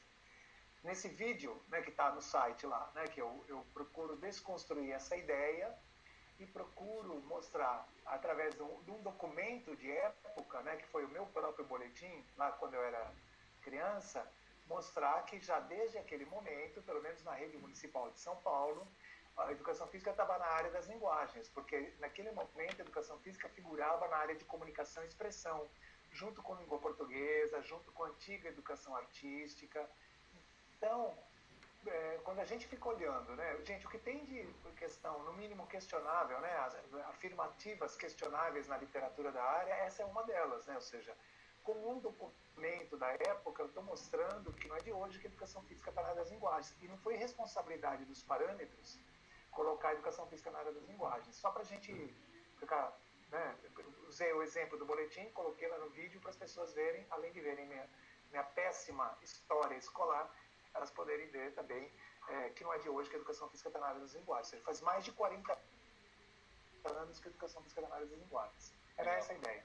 Professor Marcos, não sei se é intencional ou não, nós não estamos vendo vocês, tá? Com a câmera desligada. Eu fechei, por isso que ficar melhor, estava travando um pouco, mas posso abrir. Tudo bem, sem problema. Uma coisa que me chamou a atenção, né, e já vai ao encontro aqui das questões dos colegas que estão comentando aqui, o professor Fernando Borgo, por exemplo, é que você disse que na perspectiva cultural vocês não trabalham, né, com sequências didáticas. E aí a pergunta que deve estar na cabeça de todo mundo a partir disso, então existe uma perspectiva de se fazer um planejamento, né? O fato de não se trabalhar com sequências definidas, né, busca a possibilidade de se permitir, né, acontecimentos inesperados e situações distintas dentro da sequência didática, é isso? Então, primeira coisa, gente, o problema de vocês abrirem para questões é exatamente isso, né? Eu tiro o meu freio e eu falo umas coisas aí que as pessoas ficam meio assim, né? Então, porque quando a gente organiza a fala, a gente tenta ser certinho. E aí tem questão, a gente vai falar o que a gente vai do jeito que a gente quer, né? A questão é a seguinte, a sequência didática, a gente está presa ao tecnicismo educacional. A sequência didática parte do pressuposto que as pessoas aprendem numa certa lógica. E eu estou trabalhando aqui com a ideia de sequência didática que se chama, que está num livro chamado Modalidades Organizativas de Delia Lerner. Então não dá para pegar só uma parte das coisas, como as pessoas gostam de fazer. Ah, não, mas a minha sequência didática é diferente. Não. Qual é a concepção de sequência didática aceita pela academia? Qual é a concepção? A sequência didática é uma previsão antecipada das atividades de ensino com base nas aprendizagens adquiridas. Então, você hoje trabalha tal coisa, amanhã você dá continuidade acrescentando mais uma coisa, depois amanhã você dá continuidade acrescentando mais uma coisa e assim sucessivamente. Isso é sequência didática. A escola tem um monte de sequência didática. Então, como é que é? Um cara que não conhece, nunca foi na sua escola, não sabe quem você é, etc. Ele está dizendo como você vai desenvolver as atividades. Complicado, né? Ou eu vejo lá no Facebook. Gente, alguém tem uma atividade legal para fazer tal coisa? A pessoa vai na universidade para fazer isso? Né? Então, vamos lá, né? Sequência didática tem relação com a perspectiva não crítica da educação física, tem relação com a perspectiva crítica da educação física. Na perspectiva pós-crítica, o professor, a professora organizam as atividades a partir daquilo que os alunos respondem, a partir daquilo das reações do que acontece nas aulas. Por isso que na literatura da educação fisicultural, a gente fala artistar o currículo cultural, a escrita currículo, que é o encadeamento das ações didáticas. Então, o professor está tematizando forró. E aí as crianças falaram tal coisa. Aí o professor pensa e fala, pô, então tal coisa é legal, eu vou trazer amanhã. Pô, você tem esse CD? Dá para o papai pedir para mandar a música aqui para o meu celular? Vamos colocar a música que você falou? Como é que o professor vai saber o que vai acontecer na aula, gente? Ele vai saber o que vai acontecer na aula depois que a aula estiver acontecendo. Por isso que eu mencionei a importância do registro. O professor fotografa, o professor grava, o professor anota. E aí o professor vai organizando as atividades como a gente está fazendo aqui. Como é que eu ia saber a pergunta que ia vir? Então, se amanhã a gente tivesse um novo encontro, eu iria começar o encontro de amanhã pensando naquilo que vocês disseram agora, e por aí vai. Ou seja, a atividade pedagógica ela está muito inspirada por aqueles campos didáticos, aqueles campos teóricos que eu mencionei. E tem um autor importante, né, chamado a obra de Deleuze e Guattari, que eles vão falar da ideia do acontecimento. Então, o que é o acontecimento? O acontecimento é a pergunta inesperada, é o cachorro que entra na aula, é a pipa que cai no meio da quadra, é a bola que alguém chuta e vai embora. Isso é um acontecimento. E você se reorganiza a partir daquilo que é lindo. Então, não dá para trabalhar com sequência didática na perspectiva cultural da educação física. Por isso, Ademir, não dá para a gente fazer um planejamento de todas as ações didáticas com muita antecedência. O que não significa que não tenha planejamento. Claro que tem. O professor ele quer que as crianças compreendam melhor aquela atividade, aquela prática corporal. Então, ele está prevendo levar no museu do futebol, ele está prevendo passar um vídeo, ele está prevendo organizar umas vivências, ele está prevendo chamar as crianças do 5º ano B para jogar com as crianças do 5º ano C, ele está prevendo tudo isso. Mas no momento que vai acontecer, do jeito que vai ser feito, ora, não dá para colocar na apostila. Não dá para colocar no caderno do aluno nem do professor. Tudo bem? Não cabe, né? Indo direto ao ponto, né? Muito bem. O professor Márcio Pisato, ele tá perguntando, tá falando que chamou a atenção dele também, acho que foi mais ou menos perto de quando foi falado da questão da sequência didática. E está comentando que ele chamou a atenção que foi dito que a educação física cultural não se usa conhecimentos prévios. Aí ele pontua dizendo que gostaria que você explicasse um pouco mais sobre isso. Gente, vocês me permitam já, essas duas perguntas, vocês me permitam fazer uma propaganda, mas que eu não estou ganhando dinheiro com nada. Tá? Se vocês entrarem lá no site, dá para baixar o livro Educação Física e Cultura e Prática Pedagógica. Tá? E essas duas questões tem lá, né? A gente vai explicar lá. Vamos ver. O que é trabalhar com conhecimentos prévios? Ao longo do século XX, a pedagogia moderna, o que ela percebeu? Ela percebeu que as crianças não eram uma tábula rasa. Olha que descoberta. Né? Então, o que os professores começaram a fazer? Gente, eu sou dessa época, hein? Né? O que os professores começaram a fazer? Eles definiam o conteúdo que iam trabalhar, definiam. Né? Então, eu vou ensinar regras de voleibol. E eu começava a aula perguntando para as crianças quais regras de voleibol elas conheciam. Eu levantava os conhecimentos prévios das crianças sobre aquele conteúdo que eu queria ensinar. E eu tentava conectar aquele conteúdo que eu queria ensinar àquilo que as crianças já sabiam.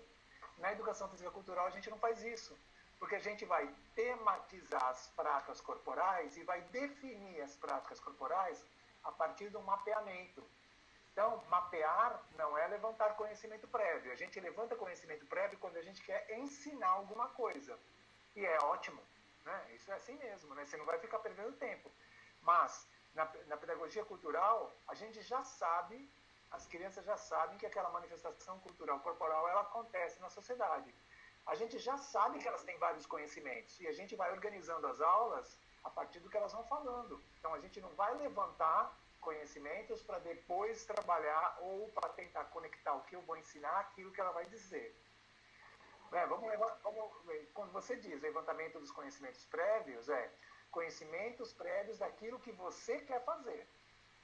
Normalmente, no trabalho com a pedagogia cultural, o professor começa de um jeito e acaba terminando de um jeito que ele não tinha previsto. Então, ele não tem um conhecimento prévio a ser transmitido, a ser adquirido pelas crianças. Por isso que não trabalha com o levantamento dos conhecimentos prévios, embora os conhecimentos das crianças circulem nas aulas todos os dias. Legal. A gente tem a Márcia que está falando. A gente tem uma pergunta aqui do professor de Pederneiras, o Verniot. Ele pede para o senhor explicar a diferença entre a conceitual entre gesto, movimento e o se movimentar. Então, são campos teóricos diferentes, né? Como vocês bem sabem, vocês conhecem o material da rede estadual, que obviamente eu também conheço, é minha obrigação profissional, né? E o ser movimentar tem muita influência de uma teoria crítica da escola de Frankfurt, que foi elaborada por Jürgen Habermas, né, que é a teoria da ação comunicativa. Esta é uma concepção. O movimento, gente, o movimento tem desde, né, uma definição da física, que é o deslocamento do corpo no espaço, até compreender o movimento como um resultado de uma, né, de uma síntese metabólica, até compreender o movimento como resultado de uma estimulação nervosa. Quando a gente entende que o movimento amadurece, que o movimento se aprimora, que o movimento ganha em qualidade, que o movimento ganha em especificidade, a gente está olhando para o movimento a partir da psicologia do desenvolvimento. E a gente vai pensar na tarefa, vai pensar na faixa etária, vai pensar, né, no estágio da habilidade motora que eles estão, se é inicial, né, se é elementar, se é maduro. Então, a ideia do movimento para a psicologia é diferente da ideia do movimento, do ser movimentar, que é para a teoria crítica da escola de Frankfurt, que é como se o ser movimentar fosse uma forma de representação daquela manifestação.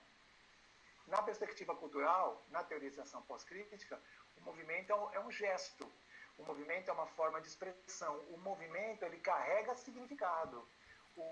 O movimento ele é significado de forma diferente a partir do grupo cultural que o produz e a partir do grupo cultural que o lê. Quer ver? Olha que legal.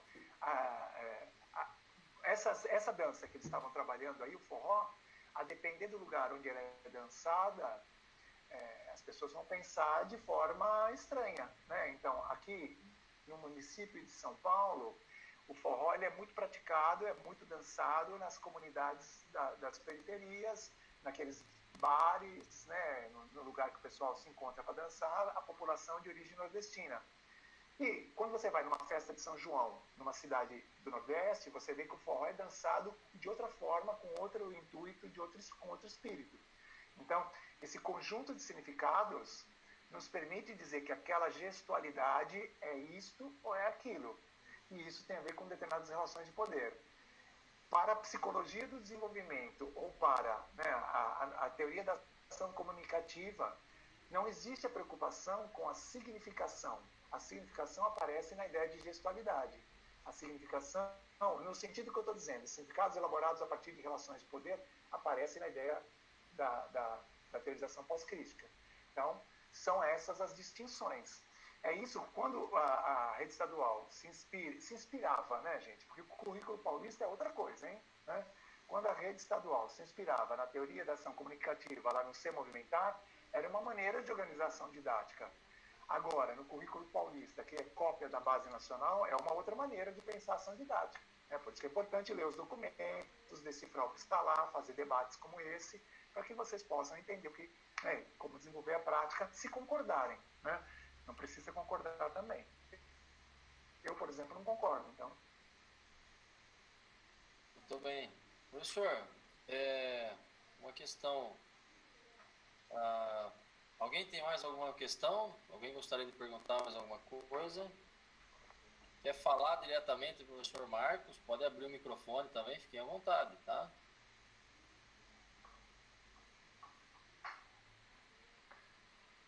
Depois da sequência didática, o pessoal ficou assustado. Quebrou, né? Quebrou o nosso cotidiano, né, professor? Não, estou dizendo, né? Mas, gente, esses momentos aqui são importantes, na minha opinião, para que vocês possam interagir com pessoas que pensam outras coisas, né? Então, mas não pensa que é diferente lá na faculdade, não. Quando os meninos da educação física têm aula comigo no 4º ano. Eu trabalho com eles o ano inteiro, metodologia do ensino de educação física 1 e metodologia do ensino de educação física 2.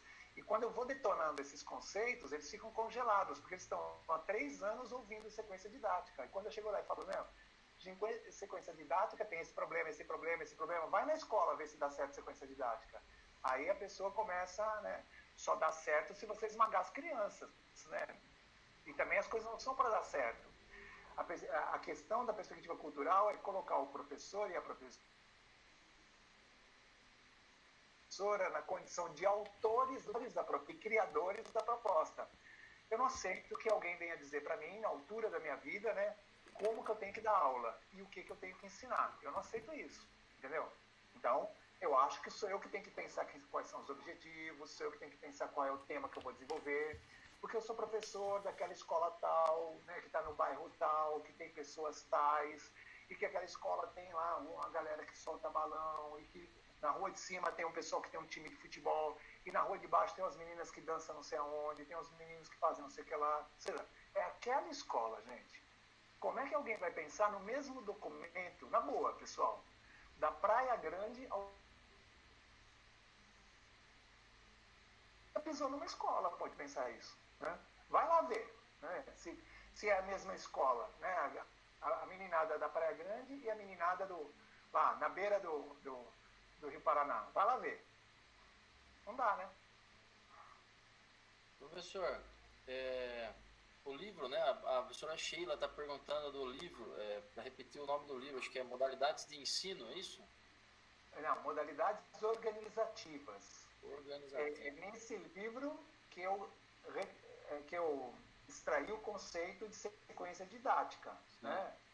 Não é o livro que eu estou recomendando a leitura, tá? Eu só falei, olha, esse livro ele explica o que é sequência didática, né? Tá certo. Eu tenho uma pergunta aqui, minha para vocês.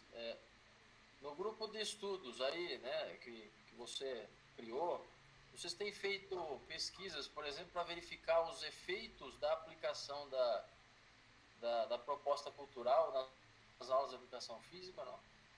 Sim. Há trabalhos, vale a pena lá vocês olharem lá os trabalhos já feitos, né? Há trabalhos que se preocuparam com os resultados dessa perspectiva nas crianças do 5º ano, nas crianças do 6º ano, nos alunos da educação jovens e adultos, ou seja, você já tem gerações, né, gente? Por exemplo, há escolas, vocês viram, né? O professor Flávio falando, não, aí o professor Felipe, são professores da mesma escola, que pegam as crianças que estão lá. Então, as crianças vão tendo a mesma experiência, na mesma perspectiva, durante muito tempo, entendeu? Então, já dá para você saber o que acontece com as crianças. Tem uma dissertação de mestrado do Jorge Luiz de Oliveira Júnior, que está lá no site, mostra o que as crianças entendem da proposta, como que as crianças vão entendendo a proposta.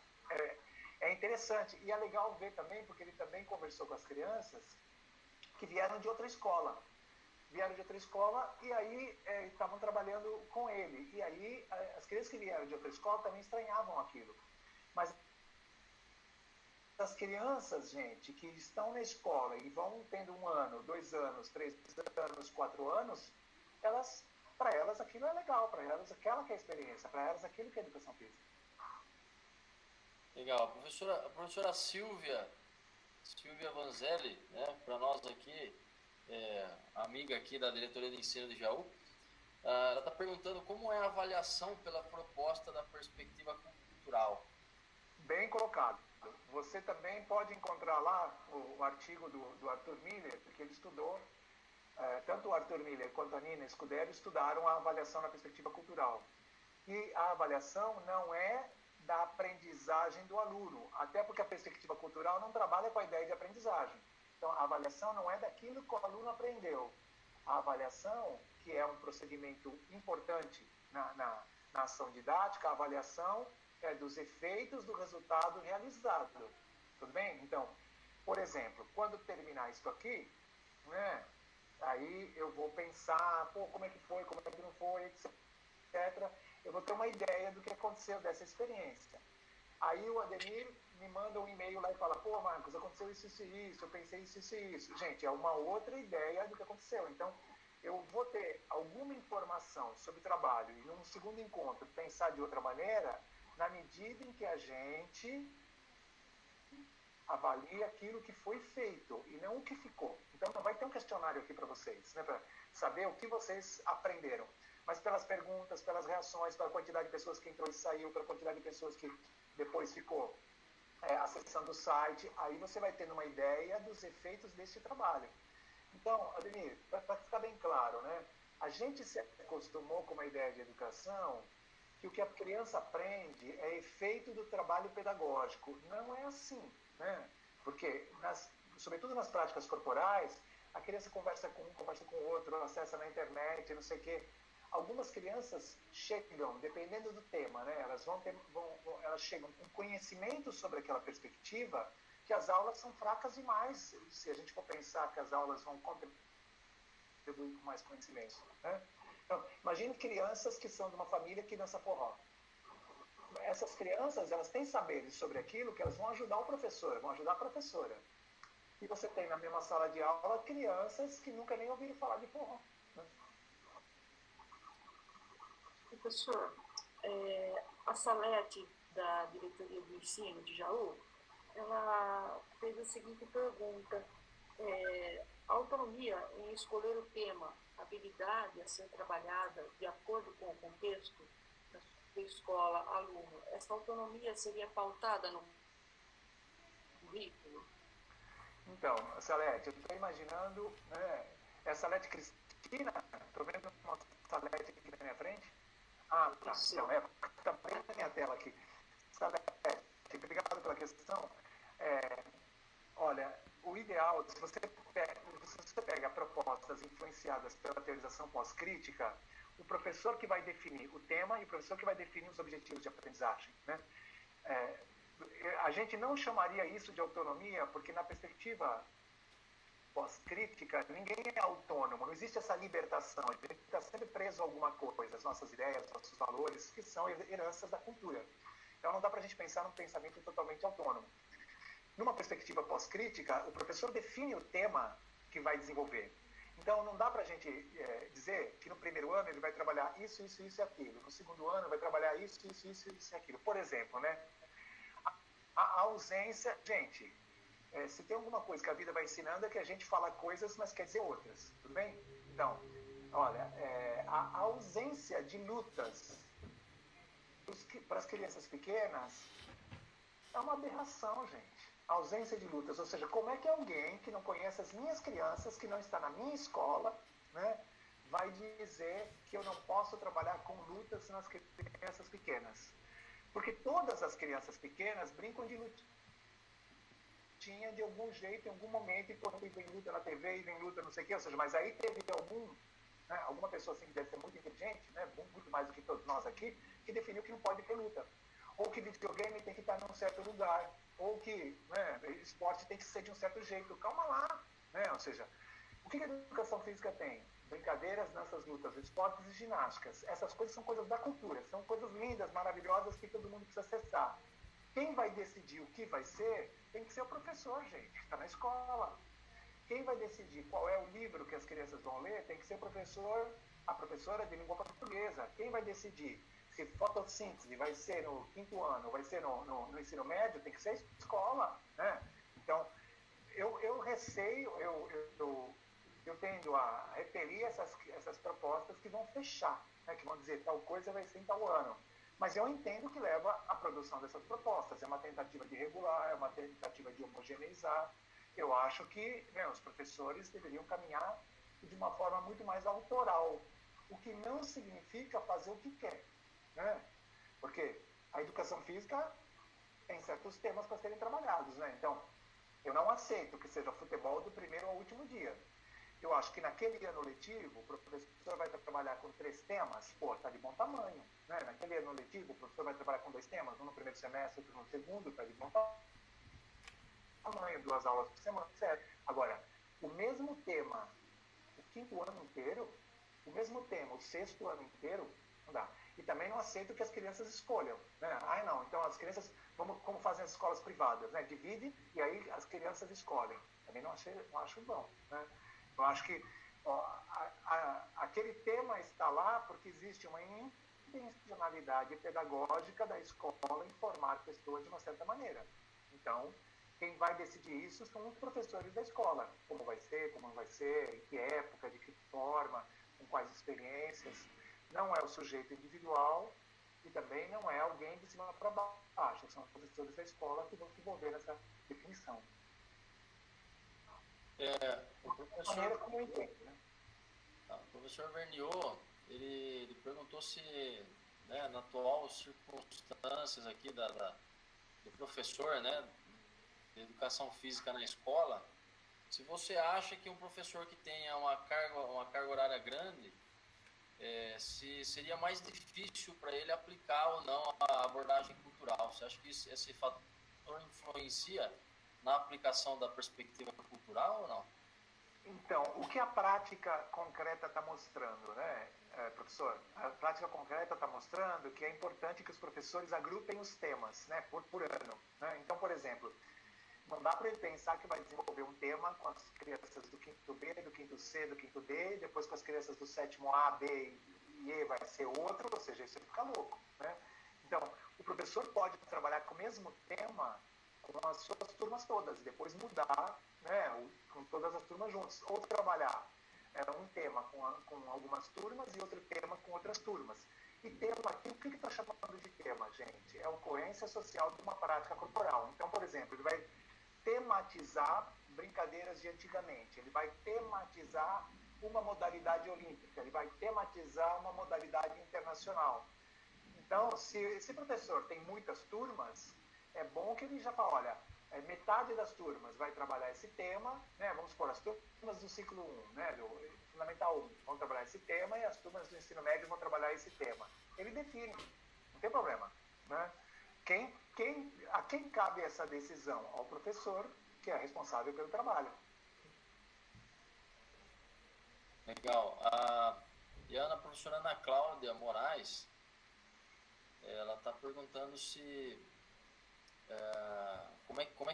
qual é a sua sugestão, de repente, para atribuição de notas nesse período de isolamento?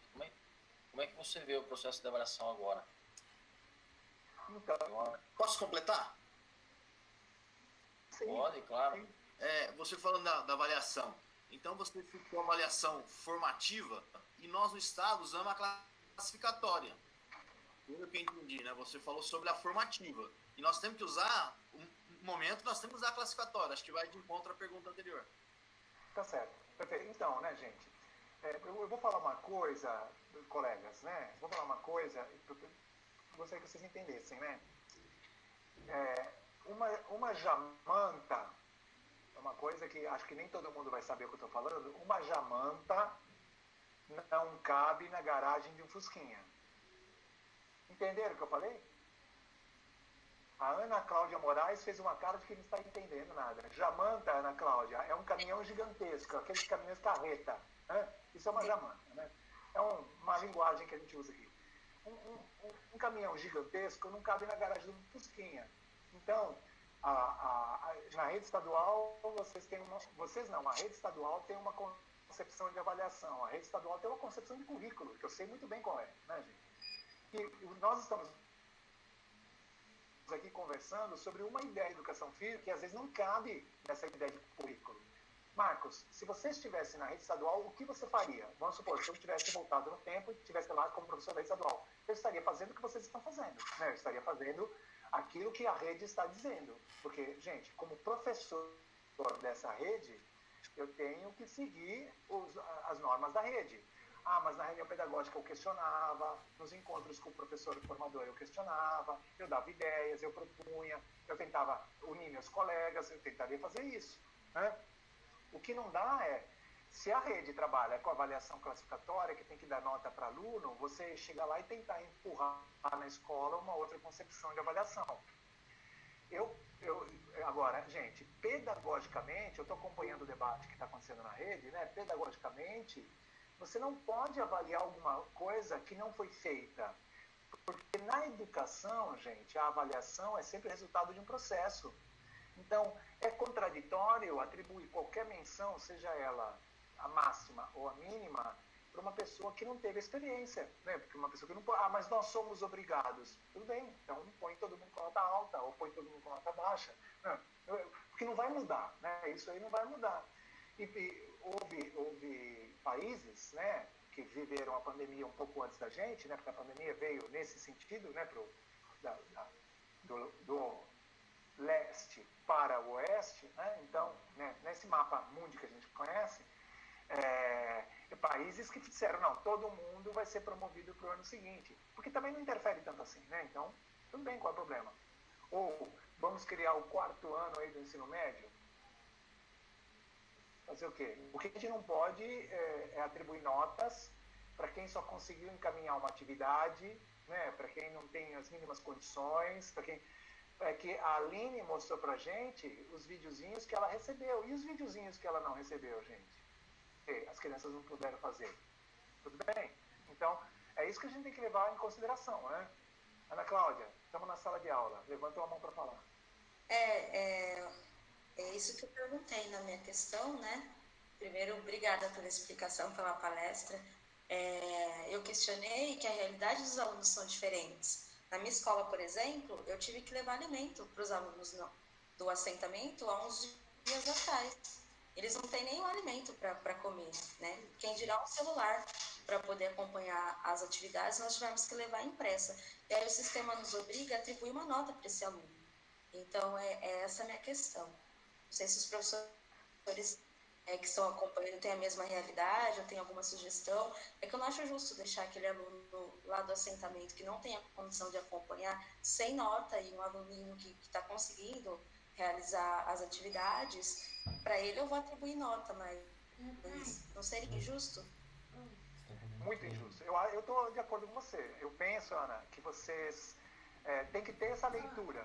Né? Tem que ter essa leitura. Ou seja, e vocês sabem muito bem, né, que essa desigualdade que a gente mencionou lá no começo da conversa, num momento como esse, ela se acirra ainda mais. Né? Então, para não ser injusto, já que o sistema obriga, eu colocaria tudo com nota máxima.